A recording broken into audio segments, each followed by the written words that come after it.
మెదక్ జిల్లా రామయ్యంపేట మండల కేంద్రంలో జిల్లా సిఐటి ఉపాధ్యక్షురాలు బాలమణి ఆధ్వర్యంలో మండల తహసీల్దార్ కార్యాలయం ఎదుట దేశవ్యాప్తంగా జూలై 10న కార్మికుల కోరికల దినం సందర్భంగా గ్రామ పంచాయతీ కార్మికులు ఆశా వర్కర్లు ధర్నా చేపట్టారు. అనంతరం కార్మికుల సమస్యలపై మండల తహసీల్దార్ రజనీ కుమార్కి వినతి పత్రం అందజేశారు. ఈ సందర్భంగా ఆమె మాట్లాడుతూ మండలంలో గ్రామ పంచాయతీ కార్మికులు ఆశా వర్కర్లకు గత 8 నెలలుగా సరైన వేతనాలు లేక నానా అవస్థలు పడుతున్నారని అన్నారు. 2023 డిసెంబర్ 7న తెలంగాణ రాష్ట్రంలో కాంగ్రెస్ ప్రభుత్వం ఏర్పాటైందన్నారు. కాంగ్రెస్ ప్రభుత్వం ఎన్నికలకు ముందు ప్రజలకు ఇచ్చిన 6 గ్యారెంటీలతో పాటుగా ఉద్యోగ కార్మికులకు ఇచ్చిన హామీలను ప్రభుత్వం 6 నెలలకు అవస్తున్న కనీస వేతనాలు ఇవ్వలేదని వాపోయారు.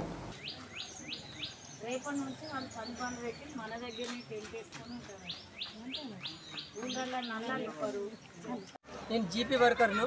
జీపీలో గ్రామ పంచాయతీల వాటర్మెన్గా చేస్తున్నా. 8 నెలల నుంచి రూపాయి జీతాలు లేవన్న మాకు.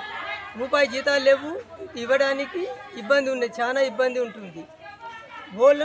వీళ్ళను వచ్చి అడిగినా వాళ్ళని వచ్చి ఎంపీఓను వచ్చి మన సెక్రటరీలను అడిగినా కూడా వస్తున్నాయి అంటున్నారు, కానీ ఒక్క రూపాయి కూడా జీతాలు ఇచ్చిన వాళ్ళు లేరన్న మాకు. ఇప్పుడు చాలా పైసలతోటి చాలా ఇబ్బందికరంగా ఉంటుందన్న. ఇప్పుడు మేము ఏమనుకుంటున్నామంటే, ఒకటి మా యూనియన్ తరఫున, మా రామాయణపేట మండల్ యూనియన్ తరఫున మేము అనుకునేది ఏంటంటే, రేపటి నుంచి మొత్తం గ్రామ పంచాయతీ వర్కర్స్ మొత్తం అందరం కూడి గ్రామ పంచాయతీ పనులను బంద్ చేయడానికి సిద్ధంగా ఉంటున్నామన్న.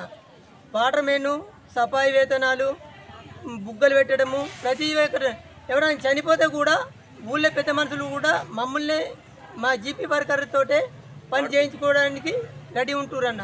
నుంచి మాకు ఈ పనులను మా తరఫున అదే వేసుకొని గవర్నమెంట్ దృష్టికి తీసుకుపోయి మా వేతనాలను చెల్లించగలరని మేము దీని తరఫున డిమాండ్ చేస్తున్నామన్న. మరి మెదక్ జిల్లా రామాయంపేట మండలంలో ఎంఆర్ఓ ఆఫీస్ దగ్గర వినతి పత్రం ఇవ్వడం అనేది జరుగుతుంది.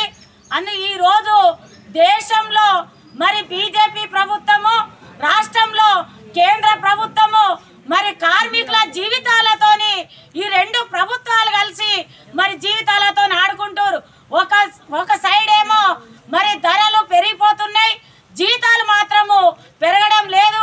ఒక్కొక్క రంగంలో మరి 5-6 నెలల నుంచి కూడా జీతాలు రాకపోతే మరి కార్మికులు ఎట్లా బ్రతికేదని చెప్పి మేము డిమాండ్ చేస్తున్నాము.